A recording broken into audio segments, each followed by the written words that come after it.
Praise the lord. ప్రియులారా గమనించండి, యేసు ప్రభు ఒకానొక రోజు ఒకానొక మార్గంలో వెళ్తూ ఉన్నాడు.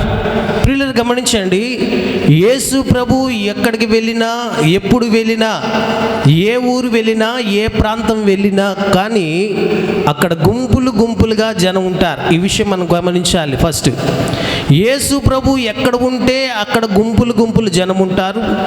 యేసు ప్రభు ఎక్కడికి వెళ్తే అక్కడికి గుంపులు జనం వస్తారు, తండోపతండాలుగా జనం వస్తారు.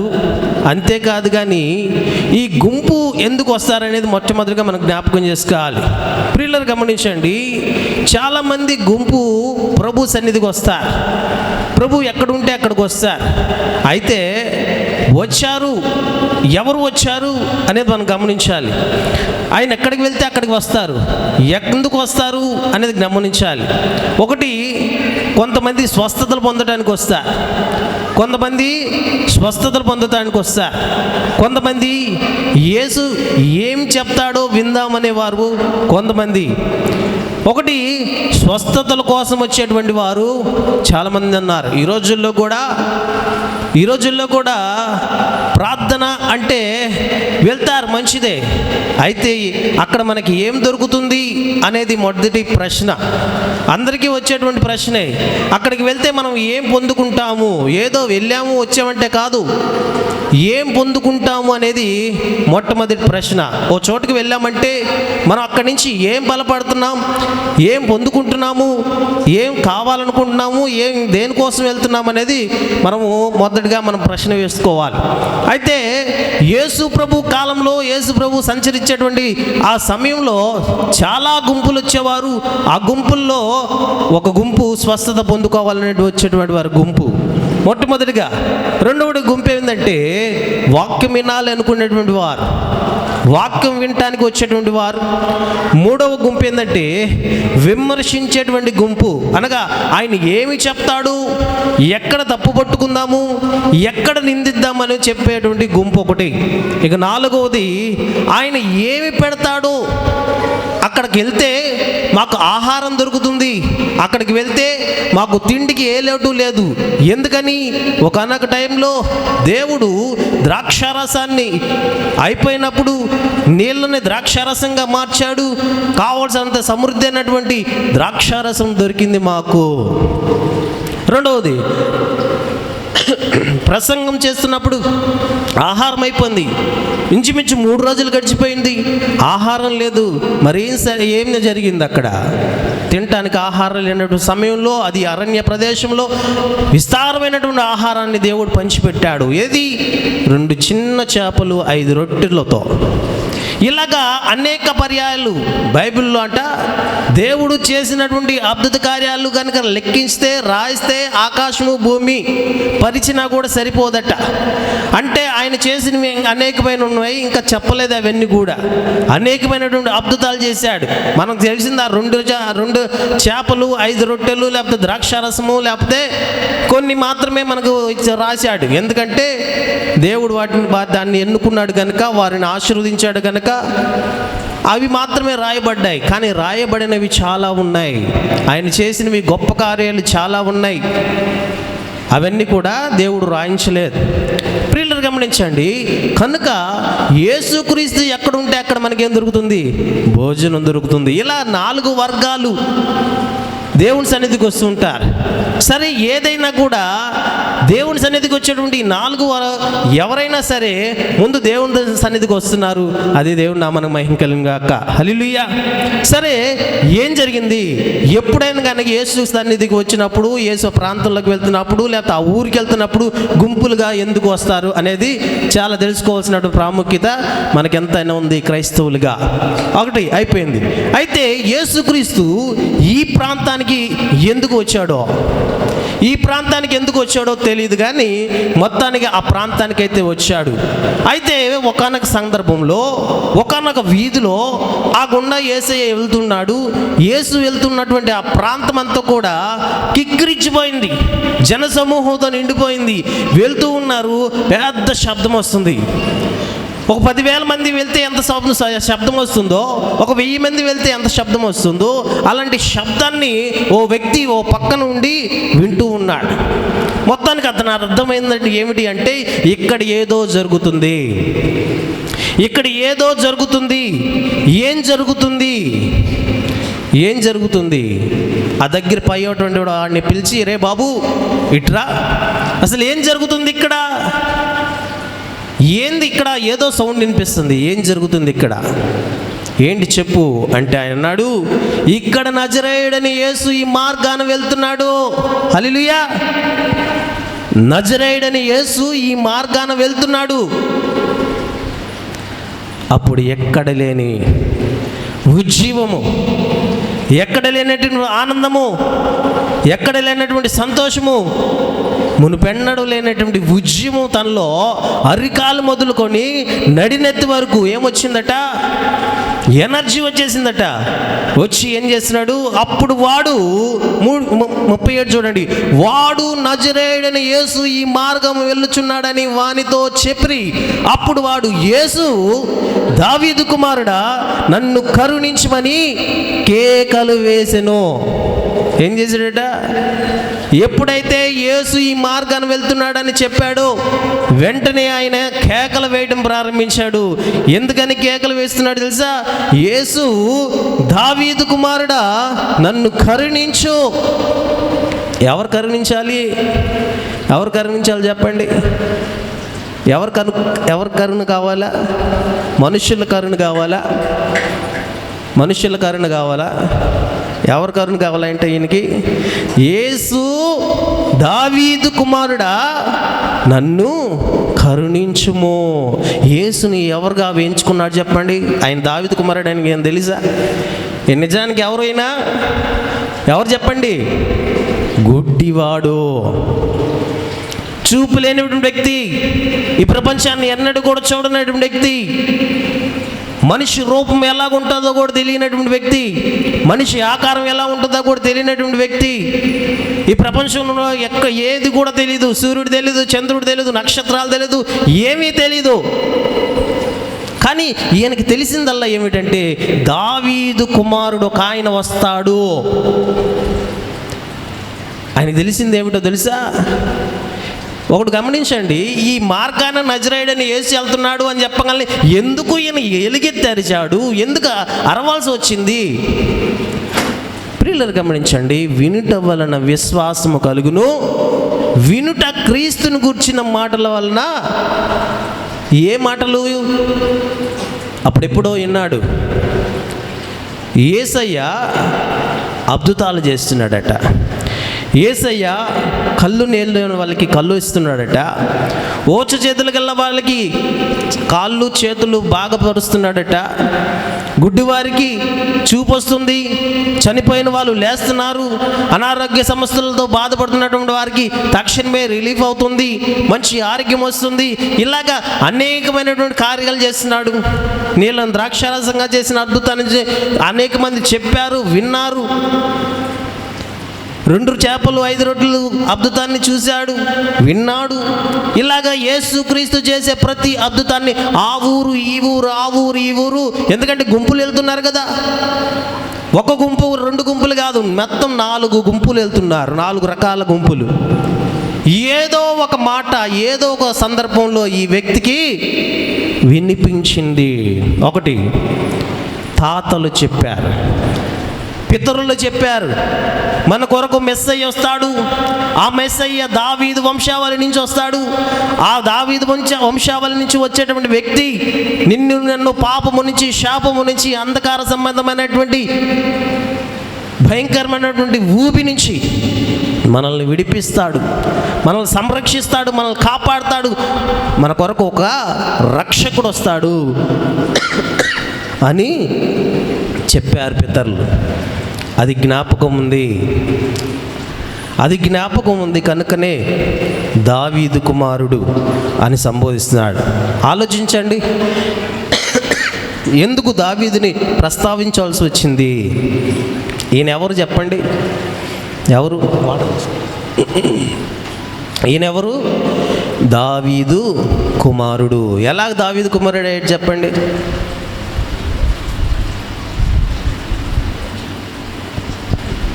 ఎలాగ దావీదు కుమారుడు అయ్యాడు చెప్తారా? దావీదు వంశావళి నుంచి ఎవరు వచ్చారు? యూదా గోత్రపు సింహము. ఎవరో? ఎలా వచ్చింది యూదా గోత్రము? అబ్రహాం దగ్గరికి వెళ్ళాలి మళ్ళీ.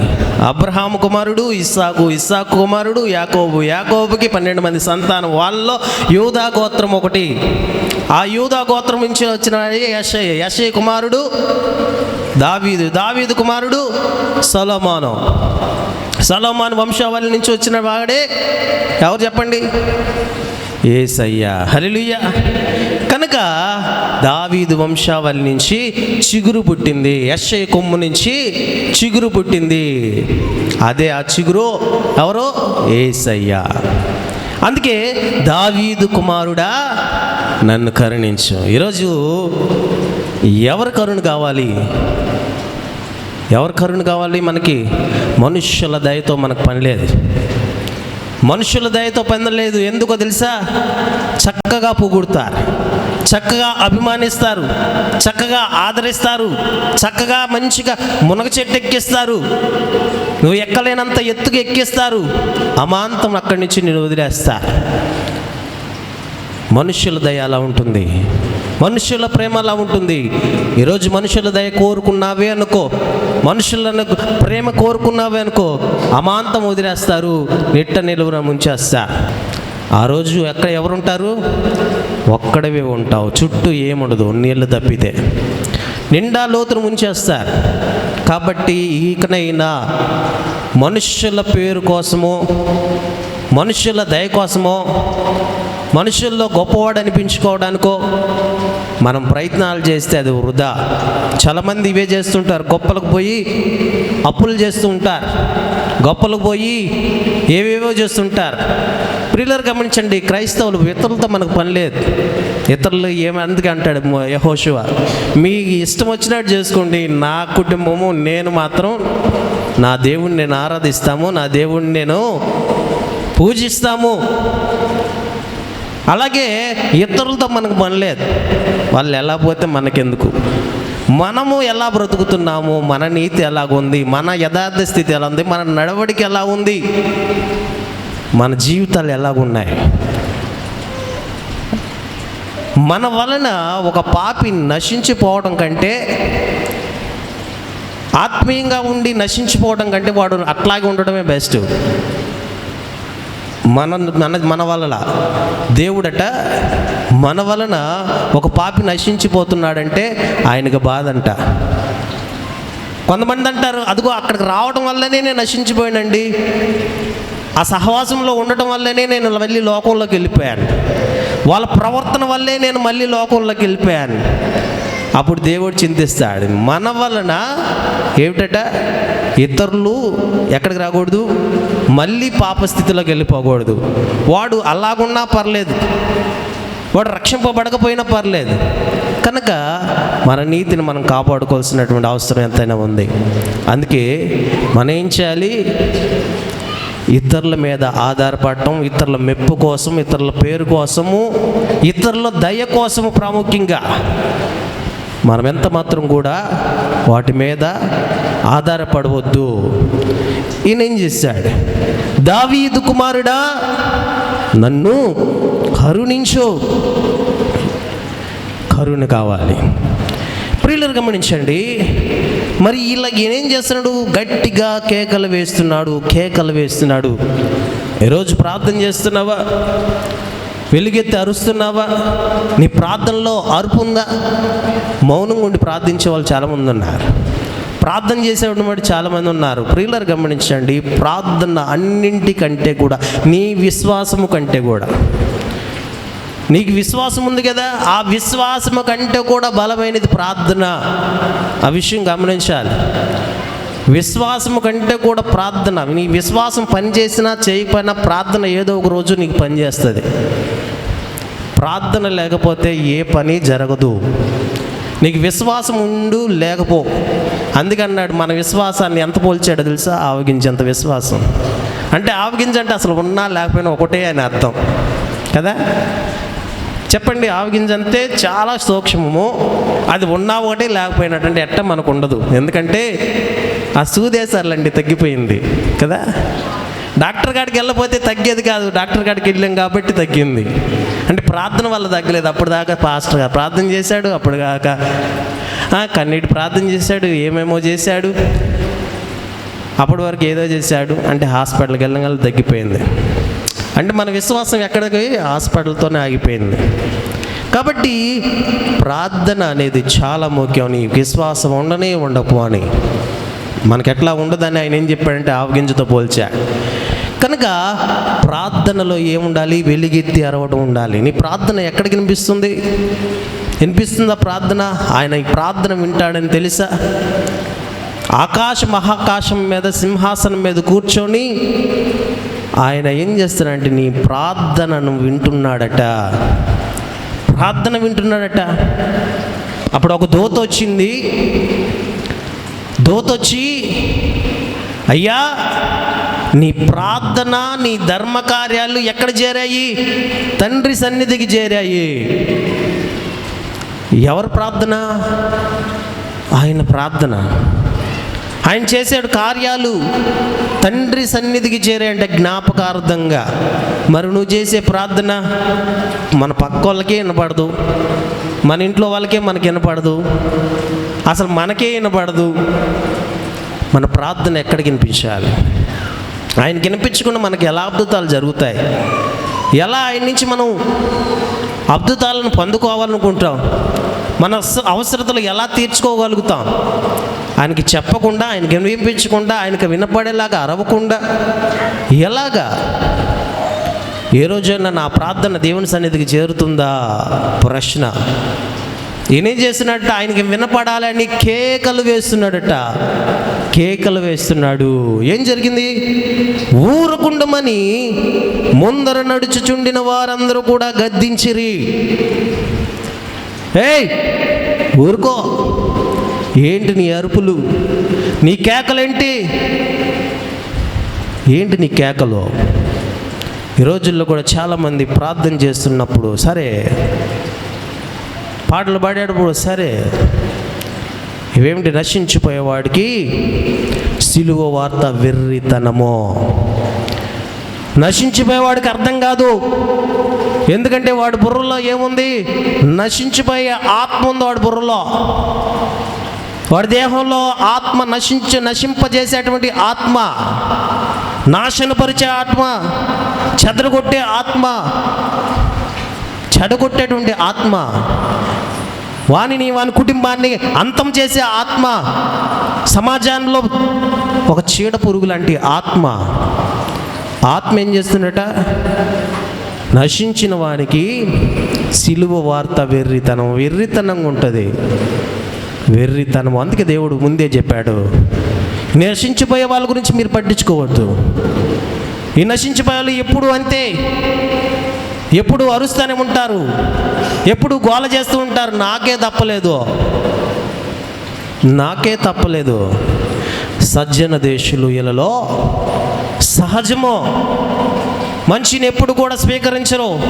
ఇలా కావాల్సిందే భయంకరంగా లోకాశలు, లోకంలో ఉన్నటువంటి రంగుల ప్రపంచము, లోకంలో ఉన్నటువంటి లోక కార్యాలు, చీద్రమైనటువంటి కార్యాలు, భయంకరమైనటువంటి కార్యాలు, వీటిని మాత్రమే ప్రోత్సహిస్తారు. కానీ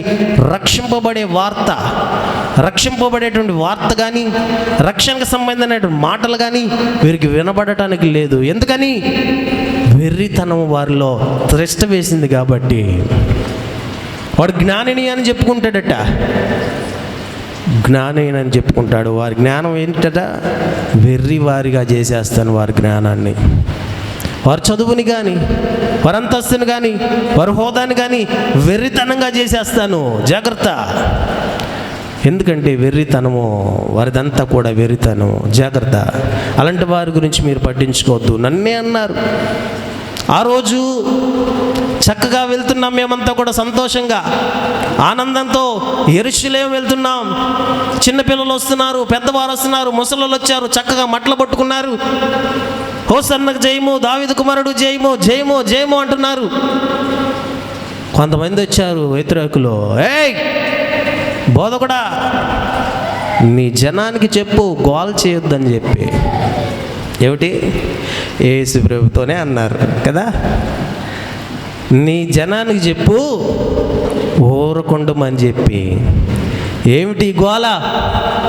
ఆయన అన్నాడు, వీళ్ళు ఊరుకుంటారు సరే, మరి వీళ్ళ రాళ్ళ పరిస్థితి ఏంటి? ఈడున్నటువంటి గోడల పరిస్థితి ఏంది? ఎక్కడున్నటువంటి ప్రకృతి పరిస్థితి ఏంది? వాళ్ళు గనక స్తోత్రము చేస్తే, ఆ రాళ్ళు గనక స్తోత్రము చేస్తే, ఆ చెట్లు గనక స్తోత్రము చేస్తే, ఆ మట్టి గనక స్తోత్రం చేస్తే, అక్కడున్నటువంటి ప్రతిదీ లేచి నాట్యం చేస్తే మీ పరిస్థితి ఏంటి?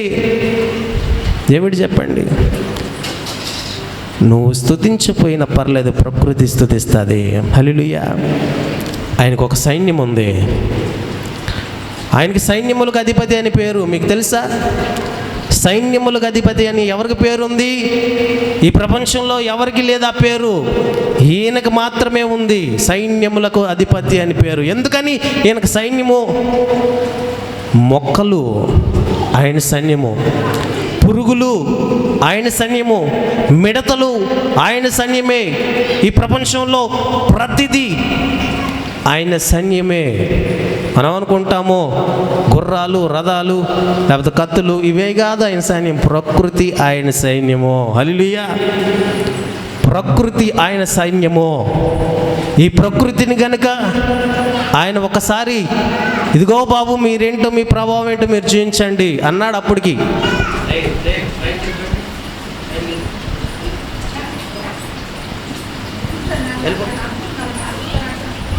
వెళ్ళు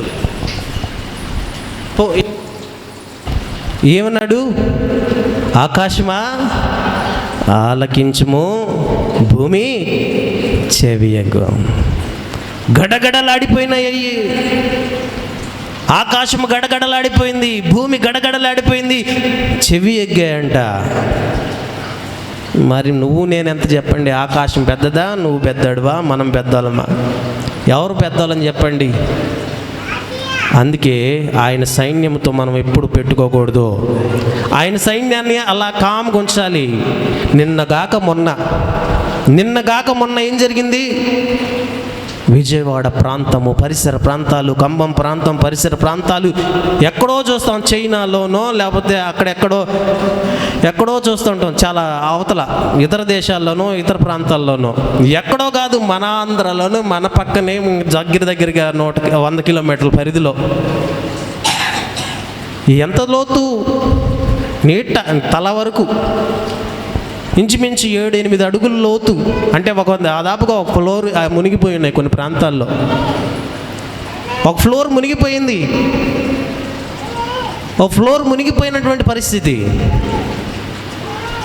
కనుక ప్రకృతిని మనం కదిలించకుండా ఉండాలి అంటే మనం ఏం చేయాలి? ఆయన జోలికి వెళ్ళకూడదు. ఈ విషయాన్ని గుర్తించాలి. ప్రకృతిని ఆయన పలకరించకుండా ఉండాలి అంటే, ఆకాశమా ఆలకించుము, భూమి చెవియగుము అని పలకరించకుండా ఉండాలి అంటే, ప్రకృతిని ఆయన పలకరించకుండా ఉండాలి అంటే, మనము ఆయన కదిలించినంతసేపే, దేవుణ్ణి కదిలించినంతసేపే, ప్రకృతిని కదిలించినంతసేపే, లేకపోతే దేవుని సేవకుడిని కదిలించినంతసేపే, దేవుని బిడ్డలను కదిలించినంతసేపే. కదిలించామో ఎవరిని కదిలిస్తాడు? కరోనాను కదిలిస్తాడు, సునామీని కదిలిస్తాడు, ఆకాశంలో తూములు విప్పుతాడు, లేకపోతే అనేకమైనటువంటి పసర పురుగులను దేవుడు తీసుకొస్తాడు.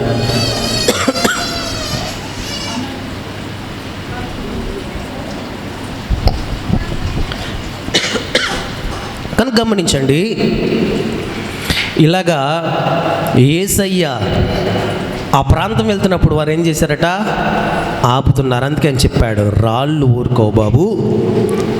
ఇక్కడ ఉన్న పరిసర ప్రాంతాలు ఏవి కూడా ఊరుకోవు. అవి లేచి కేకలు వేస్తే మీరు తట్టుకోలేరు. జాగ్రత్త.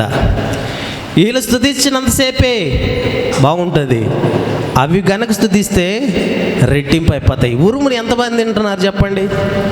ఉరుము ఉంది కదా, ఆ సౌండ్ ఎంతమంది వింటారు? చెవులు మూసుకుంటారు కదా.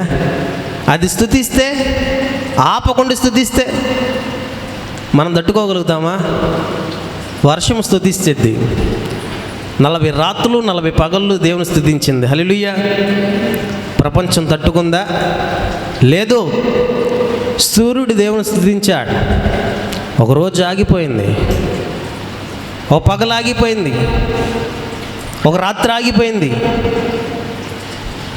ప్రియులను గమనించండి, ప్రకృతిని దేవుడు స్తుతించండి అని చెప్పకముందే నువ్వు స్తుతించాలి. దేవుడు ప్రకృతిని పిలవకముందే నువ్వు దేవుని పిలవాలి. నువ్వు అనుకుంటావు, నేను ఒక్కడిని స్తుతిస్తే సరిపోద్దా? అందరూ వేరు, నువ్వు వేరు. నువ్వు దేవుని స్తుతించాలన్నదే ఆయన ప్రణాళిక. అందుకే ఆయన ఏర్పాటు చేసుకున్నాడు ఈ భూమి మీద. అందుకే ఈ భూమి మీద నిన్ను తయారు చేసుకున్నాడు. నువ్వు దేవుని కొరకు బ్రతకాలని, దేవుని కొరకు ఉండాలని, దేవునితో స్తుతించాలని, దేవుని మాటలు వినాలని, దేవుని మాటలు 10 మందికి పంచాలని దేవుడిని ఏర్పాటు చేసుకున్నాడు. ఊరికే లేదు. నువ్వు దేవుని స్తుతించకపోతే ప్రకృతి స్తుతిస్తుంది, నువ్వు అక్కర్లేదు అంటాడు. నువ్వు ఎలా వెళ్ళిపోతావు? ఆ ప్రకృతి స్తుతిస్తే దాంట్లో వెళ్ళిపోతావు అన్నమాట నువ్వు. కనుక జాగ్రత్త. నువ్వు స్తుతించే క్రమంలో అనేక మంది వస్తారు, వాళ్ళని పట్టించుకోమాక. వాళ్ళ కోసం నేనేం చేస్తాను? ప్రకృతిని పలకరిస్తా. హల్లెలూయా. సరే, ఏం జరిగింది? ముందుకెళ్దాం. ఊరుకుండమని ముందు నడిచి వారందరూ కూడా గద్దించిరి. వాడు మరి ఎక్కువగా దావీదు కుమారుడా నన్ను కరుణింపుమని కేకలు వేసెను. ఇది పాయింట్. మరెక్కువగా కేకలు వేయాలి. డేలా పడిపోకూడదు, బాధపడిపోకూడదు. ఏంటి మాకు ఈ పరిస్థితి? ఏంటి మాకు ఈ ఇబ్బంది? వాడు చేయాలనుకుంటే ఏదైనా చేస్తాడు. వాడు ఇటు నుంచి వస్తాడు, ఇటు నుంచి వస్తాడు. మనం ఇటు వెళ్తుంటే ఇటు నుంచి వస్తాడు. వాడు చేయాలనుకుంటే ఏదైనా చేస్తాడు. వంక ఏ రీతికైనా బొక్క పెట్టుకుంటాడు. దాన్ని దేవునికి వదిలేసి మరెక్కువగా గంతులేద్దాం, మరెక్కువగా దేవుని కొరకు పోరాడదాం, దేవుని కొరకు కేకలు వేద్దాం. దేవుని కొరకు కేకలు వేయాలి. ఈరోజు ఎంతమంది కేకలు వేస్తున్నారు? ఇంట్లల్లో కూడా చాలామంది ఇబ్బంది పెట్టేవారు లేకపోలేదు. ప్రార్థన విషయంలో ప్రార్థన చేసుకుంటే డిస్టర్బెన్స్, ఇబ్బందికరమైనటువంటి వాతావరణాన్ని సృష్టించటం, ఏదో ఒక విధంగా మార్చడం, వాటన్నిటికీ మనం ఇబ్బంది పడుతూ సరెండర్ అవ్వకూడదు. దేవుని కొరకు ఇంకా ఏం చేయాలి? ఆతృతగా పరిగెత్తాలి. ఇదే చేశాడు ఈయన. మరెక్కువగా కేకలు వేశాడు. దావీదు కుమారుడా నన్ను కరుణింపుము అని కేకలు వేయగా ఊరుకుండమని ముందు నడిచిన వారు గద్దించిరి. కానీ వాడు మరెక్కువగా దావీదు కుమారుడా నన్ను కరుణించమని కేకలు వేసెను. అంతటా ఏమిటి చెప్పండి? అంతటా యేసు నిలిచి తన యొద్దకు తీసుకురమ్మని రమ్మనెను. హల్లెలూయా. మొదటిసారి వినపడిందా యేసయ్యకి? వినపడిందా? వినపడలా. ఎందుకని వినపడలేదు చెప్పండి? ఎందుకని? మనకు ఒక అడ్డుబండి ఉంది. యేసయ్యకి మనకి మధ్య ఒక అడ్డుబండి ఉంది. ఎవరు? ఊరుకుండు అంటారు చూసావు. మధ్యలో పుల్లలు పెట్టేవారు, మధ్యలో ఆటంకపరిచేటువంటి వారు, మధ్యలో గలిబిలి చేసేవారు. దేవునికి మనకి మధ్య అడ్డుబండి అనమాట. అక్కడ దాకా మనల్ని చేరనీరు. మన కేక చేరదు, మనము చేరం. మన మధ్యలోనే ఆగిపోయేటువంటి స్థితిలో ఉంటాం. మన ఆత్మీయ స్థితి, దేవునితో మనకి సంబంధాన్ని తెంచేటువంటి వారు,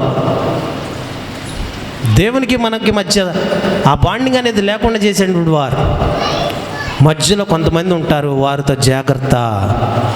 అది స్నేహితులు కావచ్చు, ఆత్మీయులు కావచ్చు, తల్లిదండ్రులు కావచ్చు, లేకపోతే బంధువులు కావచ్చు, మరొకరు కావచ్చు, ఎవరైనా సరే నీ ఆత్మీయ స్థితిని మధ్యలోనే నలిపివేసేవాళ్ళు, మధ్యలోనే ఆపివేసేవారు, నీ ఎదుగుదలని మధ్యలోనే తొక్కివేసేవాళ్ళు చాలామంది ఉంటారు. అనేకమైనటువంటి మాటల చేత, రోషపరిచేటువంటి మాటల చేత, గాయపరిచేటువంటి మాటల చేత, హీనపరిచేటువంటి మాటల చేత ఏదో ఒక రకంగా మనల్ని డీలా చేసేటువంటి వారు మధ్యలో ఉంటారు. అలాంటి వారిని దాటిని కేక యేసయ్యకి వినపడాలి. ఇదే ఈరోజు దేవుడు నీతో మాట్లాడాలనుకుంటుంది. నీ కేక యేసయ్యకి వినపడుతుందా? నీ కేక యేసయ్యకి వినపడకుండా మధ్యలో అనేకమైనటువంటి దురాత్మ శక్తులు, అంధకార శక్తులు, చీకటి శక్తులు, భయంకరమైనటువంటి సమూహము నీ చుట్టూ చేరింది. ఆ సమూహాన్ని దాటి నువ్వు ఎక్కడికి వెళ్ళాలి? నీ కేక యేసయ్య దగ్గరికి వెళ్ళాలి.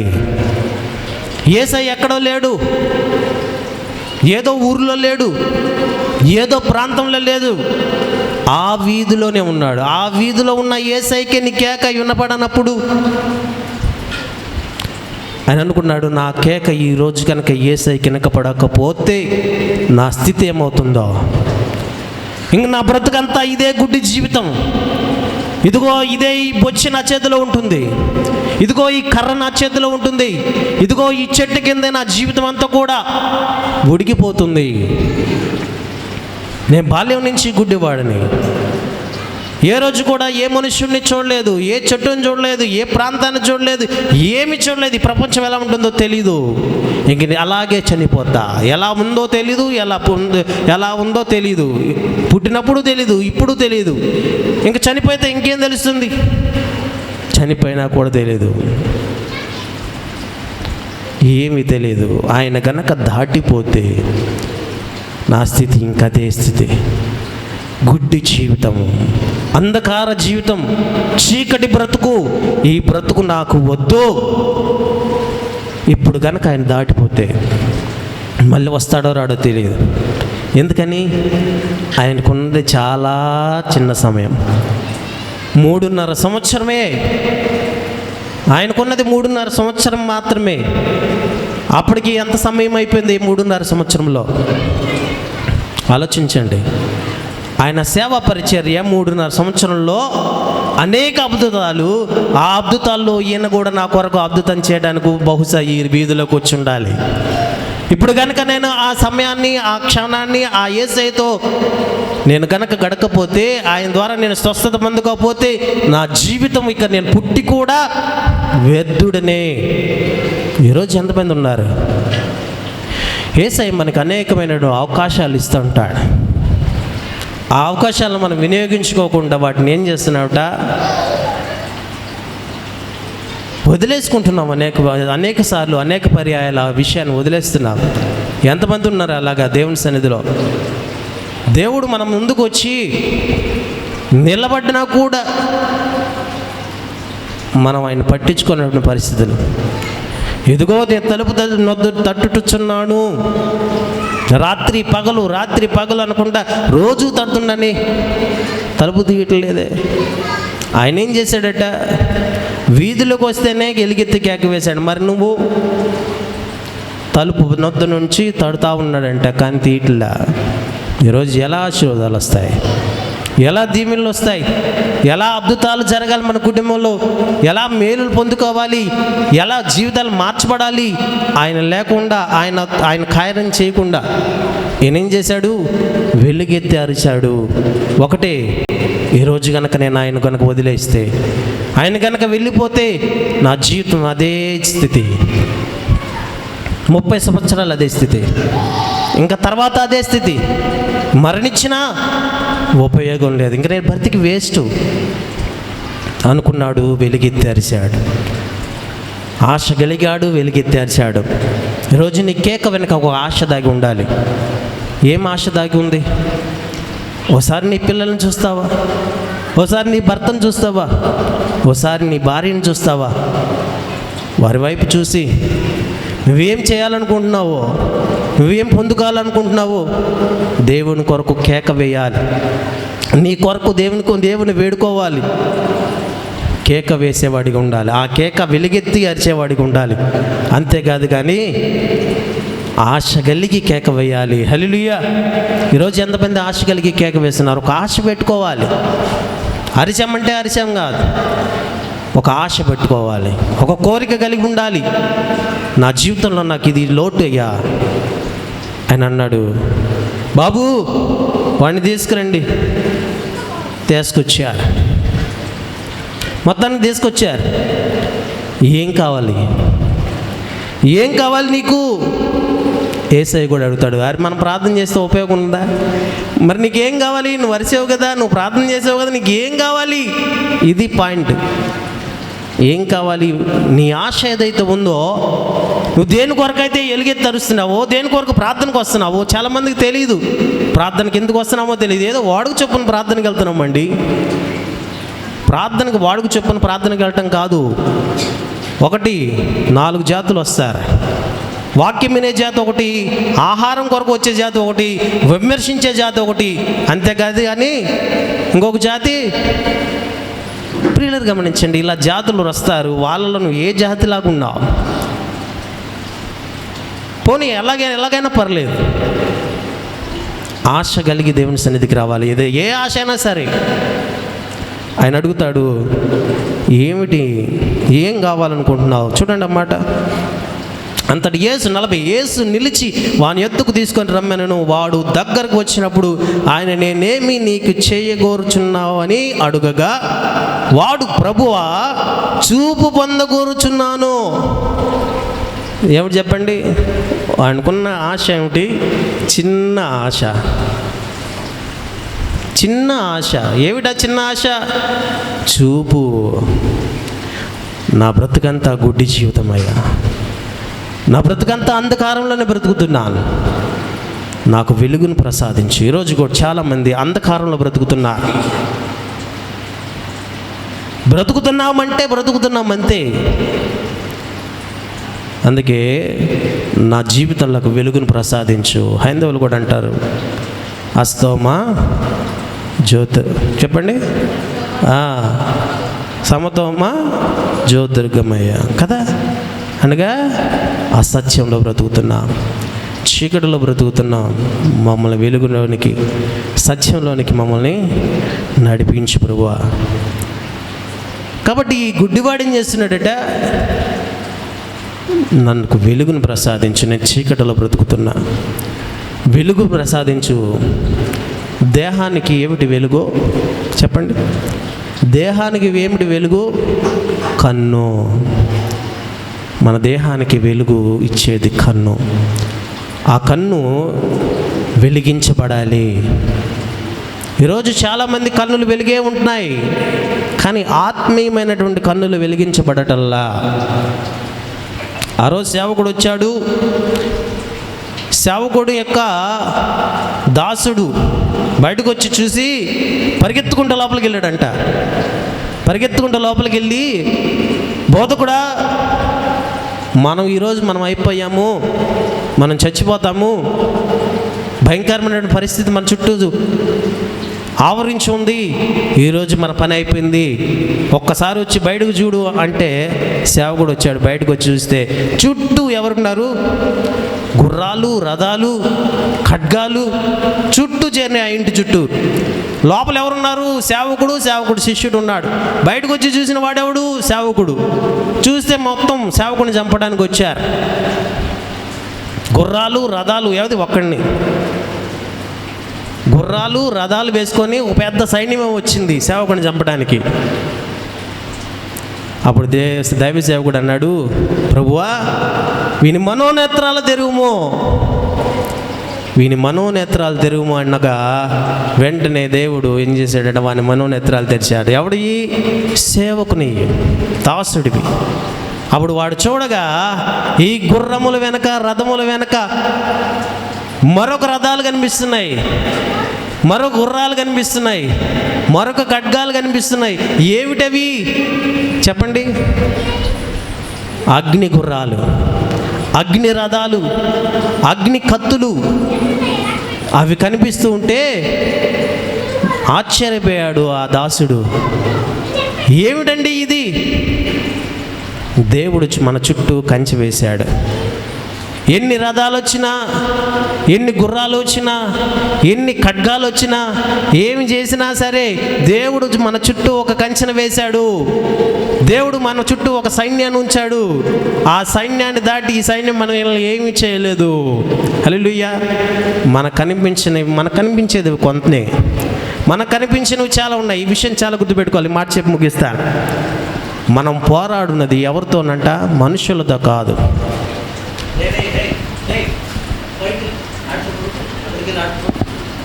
కూర్చోండి, లేదా ఆడుకోండి, బయటికి వెళ్ళండి, కాసేపు అయిపోయింది. మనం పోరాడున్నది ఎవరితోనట? మనుష్యులతో కాదు. మనుష్యులతో పోరాడినా ఉపయోగం లేదు. అంధకార శక్తులతోనూ, దురాత్మ సమూహంతోనూ, లోకనాథుడితోనూ మనం పోరాడుతున్నామంట. బాగా గమనించండి. మనం పోరాడుతుంది ఎవరితో చెప్పండి? అంధకార శక్తులు, దురాత్మ శక్తులు, లోకనాథుడు. వీళ్ళందరికంటే మించినవాడు లోకనాథుడు. ఎవరాడు? అపవాది. వాడితో మనం పోరాడుతుంది. మనం పోరాడాల్సింది వాడితో. ఈ మనుషులు ఎవరు చెప్పండి? అంటే పోయేవాళ్ళు కదా. ఈ మనుషుని ఎలా పోల్చాడు? నీటి మీద బుడగలాగా, గడ్డి పువ్వులాగా, అలా ఆవిరికి వచ్చేటువంటి పోయేటువంటి ఆవిరిలాగా, ఇంకా గాలికి చెదరగొట్టు పొట్టులాగా చాలా ఉన్నాయి. చాలా సూక్ష్మమైనవి. ఎవరు ఈ మనిషి? మరి పోరాడాల్సింది ఎవరితోనూ? దురాత్మ సమూహములతోనూ, అంధకార శక్తులతోనూ, లోకనాథుడితో పోరాడాలి. ఈ విషయం గమనించాలి. కనుక మనల్ని కంటే కూడా మన కొరకు ఎవరు పోరాడుతున్నారు? మన కొరకు ఒక సైన్యం పోరాడుతుంది. మన కొరకు ఒక వీరుడు పోరాడుతున్నారు. మనం బాగానే ఉన్నాం, బాగానే బస్సు ఎక్కి వెళ్తున్నాం, బాగానే స్కూటర్ వేసుకొని వెళ్తున్నాం, బాగానే బజార్కి వెళ్తున్నాం, మళ్ళీ తిరిగి వచ్చాం, బాగానే పనులన్నీ చేసుకుంటున్నాం. కాదు, ఓ యాక్సిడెంట్ ఆపడానికి ఒక సైన్యం అక్కడ కాచుకొని ఉంది, మార్గాన్ని చక్కబెడుతుంది. ఒక ప్రమాదాన్ని తప్పించడానికి, ఒక ప్రమాదం మరణమును తప్పించుట యెహోవా వశము. మరణాన్ని తప్పించుట యెహోవా వశం. కనుక ఒక ప్రమాదాన్ని తప్పించడానికి ఎంతమంది పనిచేస్తున్నారు తెలుసా? ఒక మిల్లీ సెకండ్, ఒక బస్సు గుద్దుకోవడానికి మిల్లీ సెకండ్ చాలు. ఒక వెహికల్ ఇంకొక దాన్ని కొట్టడానికి ఒక మిల్లీ సెకండ్ చాలు. ఈ సెకండ్స్ అన్నిటికండి కాలచక్రాన్ని ఆయన తిప్పుతున్నాడు. ఓ సైన్యాన్ని ఆయన కావలి ఉంచాడు. నీ కొరకు, నా కొరకు పని చేయిస్తున్నాడు. కనుక గమనించాలి, నీ కొరకు ఒక సైన్యం పోరాడుతుంది. మరి నువ్వు దేనికోసం పోరాడుతున్నావు? దేవుని కొరకు ఏం చేస్తున్నావు? ఓ సేవకుడి కొరకు ఒక సైన్యం బయట సిద్ధంగా ఉంది. మరి నీ కొరకు ఎవరు పోరాడాలి? దేవుడు నీ కొరకు పోరాడాలంటే నువ్వేం చేయాలి? దేవుని కొరకు బ్రతకడం నేర్చుకోవాలి. దేవుని కొరకు ప్రార్థన చేయడం నేర్చుకోవాలి. నీకు ఇచ్చినటువంటి బాధ్యతని భూమి మీద సక్రమంగా జరిగే దానికి కృషి చేయాలి. నీకు భర్తగా బాధ్యత ఇచ్చాడా? భర్తగా మంచి పని చేయాలి. భార్యగా బాధ్యత ఇచ్చాడా? భార్యగా పని చేయాలి. బిడ్డలుగా తల్లిదండ్రులకి బాధ్యత కలిగి ఉన్నావా? మంచి బాధ్యత అంటే బిడ్డలుగా బాధ్యత. ఏ బాధ్యత ఇచ్చినా సరే, సేవకుడిగా బాధ్యత ఇచ్చాడు, సేవకుని బాధ్యత, పరిచారకుడిగా బాధ్యత. ఈ బాధ్యతలను నెరవేర్చాలి. అంతేకాదు కానీ దేవుని కొరకు బ్రతకడం నేర్చుకోవాలి. ఏం కావాలనుకున్నాడు? చూపు కావాలనుకున్నాడు. నువ్వు కూడా ఏం కావాలనుకోవాలి? నీకు ఏదైతే నీ జీవితంలో ఒక లోటు ఉందో, లోపం ఉందో, నీకు ఏదైతే అవసరం ఉందో, అవసరతను గట్టిగా బలంగా వెలిగెత్తారు. అడ్డు బండలన్నీ కూడా నీకు కనిపించకుండా పటాపంచులైపోతాయి. ఆవగించేంత విశ్వాసం ఉంటే చాలు. నీకు ఎదురుకున్నటువంటి బండ ఏదైతే ఉందో అడ్డుగా ఉంది, యేసయ్యకి నీకు మధ్య బండ అడ్డుగా ఉంది, అది ఆపుతుంది. నీ స్వరాన్ని ఆయన వినపడకుండా చేస్తుంది. ఆ బండ యేసు నామములో పోతుంది. ప్రార్థన చేయి, కేకలవి. అప్పుడు ఏం చేశాడు? అప్పుడు ఏం చేశాడట? ఈ అంత చూడండి, 41:42 యేసు చూపు పొందుము, నీ విశ్వాసము నిన్ను స్వస్థత పరచునని వానితో చెప్పెను. హల్లెలూయా. ఇప్పుడు ఏం చేసింది? ఏం పని చేసింది ఇక్కడ? విశ్వాసము, ప్రార్థన, విశ్వాసము, ఇవి రెండు లేకుండా అద్భుతాన్ని చూడలేం. నీ ప్రార్థన ఎంతదై ఉండాలి? పెద్దగా ఉండాలి. నీ విశ్వాసం ఎంతగా ఉండాలి? చిన్న ఆవగించ చాలు, అద్భుతాలు చూస్తావు. ఏం జరిగింది ఇక్కడ? నీ విశ్వాసము నిన్ను స్వస్థత పరిచింది. ఈరోజు ప్రియులారు గమనించండి, దేవుని మాట్లాడుతున్న నువ్వు నేను. ఒకటి, దేవుడు గనక నీ ముందుకు వచ్చి నిలబడితే ఆయన గుర్తించేవాడు ఉండాలి, ఆయన గురించి తెలుసుకునేవాడు ఉండాలి. ఒకవేళ ఆయన దాటిపోతే మళ్ళీ తిరిగి రాడు. ఆయన కనుక దాటిపోతే మళ్ళీ తిరిగి రాడు. వచ్చిన అవకాశాన్ని చేజాతులారా పోగొట్టుకునేవాడు కాకుండా సద్వినియోగం చేసుకునేవాడుగా ఉండాలి. మనకున్న సమయం చాలా తక్కువ. ఎప్పుడు ఉంటామో ఎప్పుడు పోతామో తెలియదు.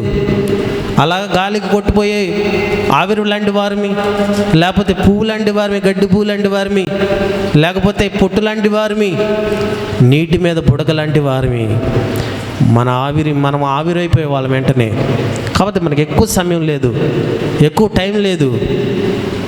ఒక సేవకుడు చెప్తాడు, మనం బ్రతికితే ఎలా బ్రతకాలంటే, రేపు చచ్చిపోతాను అంటే ఎలా బ్రతుకుతాను చెప్పండి? రేపు చచ్చిపోతానంటే ఎలా బ్రతుకుతాం? ఎవరైనా చెప్తారా? రేపు కనుక నేను చచ్చిపోతున్నాను అంటే ఎలా బ్రతుకుతాను? నువ్వు కనుక చచ్చిపోతానంటే నేను చచ్చిపోతాను డాక్టర్ అంటాడు. ఇంకెనక 2 రోజులేనమ్మా, ఏం కావస్తే అవి పెట్టండి, ఎలా కావస్తే అలా ఆయన వండనివ్వండి అంటారా? చెప్పండి. ఆయన అంటాడు, బాగానే ఉంది. మనం ఏం చేస్తాం? ప్రతి సెకండ్ ఏం చేస్తాం? వినియోగించుకుంటాం. ఏది పడితే అది తింటాం. తర్వాత సంగతి ప్రతి నిమిషం మనకు ఉన్నటువంటి 24 గంటలు నువ్వు చచ్చిపోతావంటే ప్రతి సెకండ్ని మనం ఎంత జాగ్రత్తగా వాడుకుంటాం, అంతే జాగ్రత్తగా మనం ఈ లోకంలో బ్రతకాలి. ఇది కృపాకాలము. దేవుడు కృపని నీకు అనుగ్రహించాడు, వినియోగించుకుందాం. తల వంచండి, ప్రార్థించుకుందాం. చిన్న ప్రార్థన. ప్రేమగల తండ్రి, దయగల రాజా, నీ కృప ఉందా? ఇంతవరకు నన్ను మమ్మల్ని కాపాడారు, మాతో మాట్లాడారని బట్టి కొంత తెలియజేసిన వాక్యం వృధాగా పునిక తమ హృదయాల్లో భద్రపరుచుకున్న వారుగా, వాక్యానుసారంగా జీవించే వారుగా, ఆ గుడ్డివాడు వెలుగెత్తి తెరిచాడు. జీవితాలు మాకు దయచేయమని, నీ కృపలో మమ్మల్ని బలపరచమని, నీ కృపా కనికరాన్ని మా మీద ఉంచమని, సమస్త మహిమ ఘనత మీకు కలిగినట్లుగా ఆశించమని యేసయ్య నామమున నడిచినాం తండ్రి. ఆమేన్. ఆమేన్. చక్కని